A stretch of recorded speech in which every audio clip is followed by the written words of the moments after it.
Shalom, selamat pagi Bapak Ibu, saudara-saudara sekalian. Bapak Ibu, pernah nggak Bapak Ibu memberikan sesuatu kepada orang lain yang bukan punya Bapak Ibu? Kayaknya aneh ya. Atau pernahkah kita memperebutkan sesuatu setelah kita berhasil jadi pemenangnya, yang berhasil merebut, tetapi apa yang kita rebut itu tidak bisa kita miliki? Kayak aneh gitu ya. Nah, itulah yang sering terjadi di hampir setiap hari yang saya temui di jalan. Di jalan. Jadi kalau misalnya ada orang mau belok gitu ya, keluar dari jalan kecil menuju jalan raya gitu kan. Nah, itu kan minta jalan dia. Tapi ada kalanya ada orang-orang yang nggak mau kasih jalan. Jadi kesulitan orang yang keluar dari jalan. Nah, itulah maksud saya memberi dari apa yang bukan kita punya gitu ya. Kan jalan itu bukan kita punya. Kenapa sih kita nggak mau kasih orang lewat gitu? Terus yang kemudian kita rebutan jalan sama orang.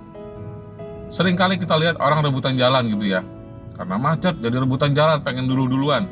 Terus setelah menang, emang jalannya jadi punya kita? Enggak kan? Gitu. Jadi apa yang kita rebutkan itu juga kayak kesia-siaan. Hanya akhirnya meningkatkan tekanan darah.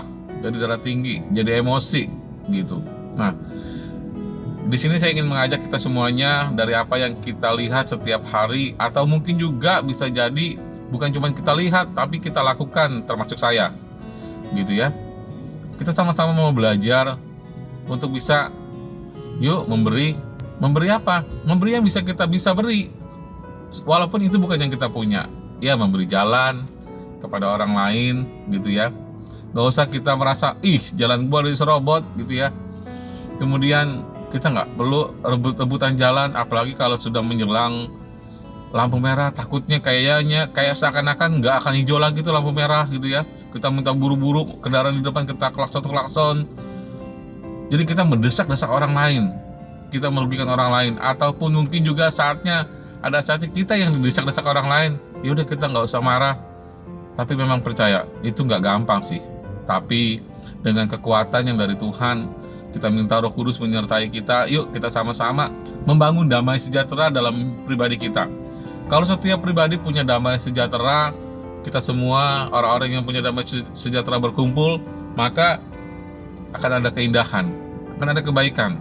Seperti dalam kitab Mazmur 133 ayat yang pertama. Sungguh, alangkah baiknya dan indahnya apabila saudara-saudara diam bersama dengan rukun. Nah, kalau kita semuanya, setiap pribadi punya damai sejahtera setiap hari, setiap pribadi punya kemenangan atas dirinya sendiri, bisa kontrol emosinya. Nah, ketika kita kumpul semua sama-sama dalam persekutuan, kita akan berkumpul dengan rukun. Kita akan menikmati keindahan Tuhan, kita akan menikmati kebaikan Tuhan. Kenapa? Karena sepanjang hari, dari awal pagi, dari siang, sampai sore, sampai malam, kita semuanya dalam damai sejahteranya Tuhan. Karena kita menjadi orang-orang yang menang, mengatasi ego diri kita masing-masing. Oke Bapak Ibu, itu aja dari saya. Mari kita berdoa. Bapa dalam surga, Tuhan Yesus, Roh Kudus, terima kasih Tuhan buat pagi hari ini. Terima kasih kalau pagi ini Tuhan mengingatkan untuk kami bisa menguasai diri, mengontrol diri Tuhan, bisa memberi sesuatu yang bisa berguna bagi orang lain, bisa melepaskan hak kami Tuhan, untuk lepas Tuhan dari segala hal yang kami rebutkan yang sia-sia, yang hanya bisa merugikan diri kami sendiri. Tapi biarlah semuanya itu Tuhan mendatangkan kebaikan buat kami, supaya kami bisa Tuhan memperoleh keindahan bersama Tuhan, kebaikan bersama Tuhan, juga dalam persekutuan-persekutuan kami bersama-sama dengan umat-umat-Mu Tuhan, yang semuanya menjadi umat pemenang. Dalam nama Tuhan Yesus Kristus kami berdoa. Amin. Shalom, Tuhan Yesus memberkati kita semua. Selamat beraktivitas.